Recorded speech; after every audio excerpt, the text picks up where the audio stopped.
నేను అట్టిగా పోతలేను నన్ను వడగట్టి పాడగట్టి నన్ను పాడల్ల వండబెట్టి నన్ను నలుగురు ఎత్తుకొని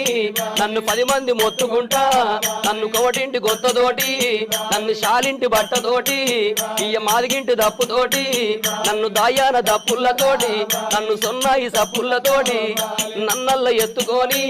ఇయ్య మీరల్ల పోయినారా ఇయ్య దింపుడు గల్లాల కాడా అయ్యో నన్ను కింద దించినారా నా చెవుల్ల నోరు పెట్టి ఇయ్య నా నోట్ల నోరు పెట్టి నన్ను బాపాని పిలిచినారా నన్ను బాపాని పిలిచినారా నా అయ్యో నా కొడుకునారా నా మనవలు మనవరాళ్ళు నన్ను తాతాని పిలిచినారా మీరు పిలిచిన పిలుపులేమో నా గంధ పాయ కొడక నేనెళ్ళిపోతయున్నా